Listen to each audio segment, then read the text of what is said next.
I don't think you guys could have chosen a better individual that captures exactly that triumph and The tragedy. canteen fails will make a roaring night. Here's Shenandoah brawls along their burly Blue Ridge echoes from all the brigades. Governor Warren was a civil engineer at the Battle of Gettysburg, best known for arranging a last-minute defense of Little Round Top. He earned the title of Major General from his acts of courage in this battle. Governor Warren began his life in a New York village on January 8, 1830. Named after the locally famous Governor Kemble, at his very start, Warren had much to live up to, seeing as his namesake was a two-term United States congressman, diplomat, and industrialist.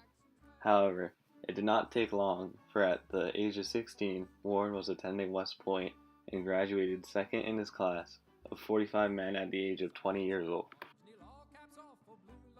Warren was inducted into the military when the Civil War started in 1861 and was appointed Lieutenant Colonel of the 5th New York. Warren saw his first action in the Battle of Big Bethel on June 10th. For his actions during this battle, he was promoted to Colonel of the regiment. Throughout his career, Warren rose through the ranks, making it all the way to Major General following the Battle of Gettysburg. The Battle of Gettysburg is considered by many to be the turning point battle of the war. It's 3 days of the bloodiest battle in American history. A lot of little players that went into making the Battle of Gettysburg what it is, what it was for the Union.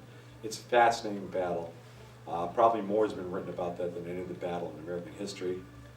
And of course, Governor Warren is a very important person in that battle, and his forward thinking in moving guns up the Little Round Top, which is not an easy thing to do, had a decisive effect on the battle.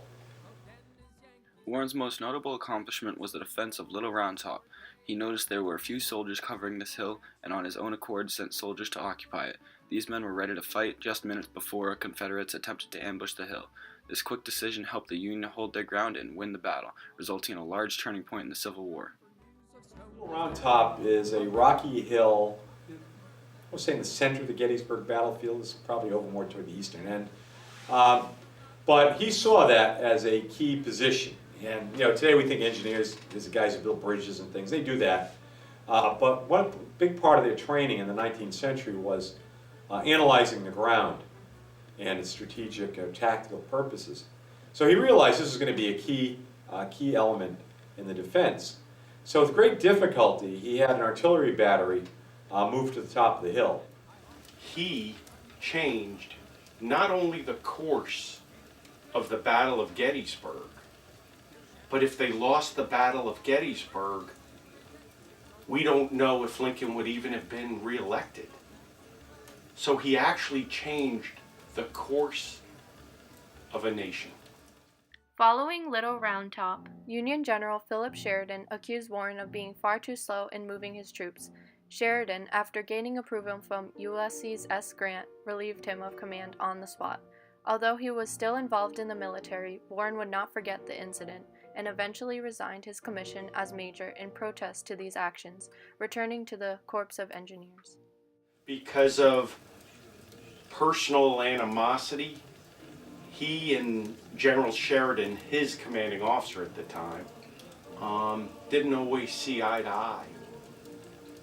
So General Sheridan, at the end of that battle, relieved him of command.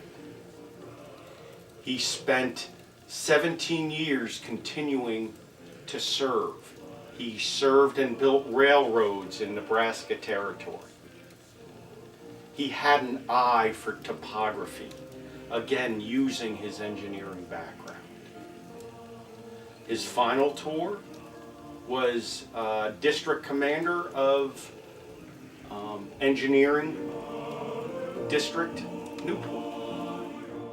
The career and name Warren once had was ruined, and he urgently asked for court of inquiry to exonerate him, which was denied until Ulysses S. Grant retired as president. In 1879, it was found Sheridan was not justified in his actions. Unfortunately, these results were not published until after Warren's death.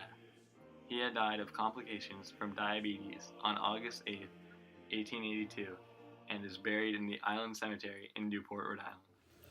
During his lifetime, his name was never cleared. And that hurt him deeply. All that he contributed to this nation, all that he contributed to the Army.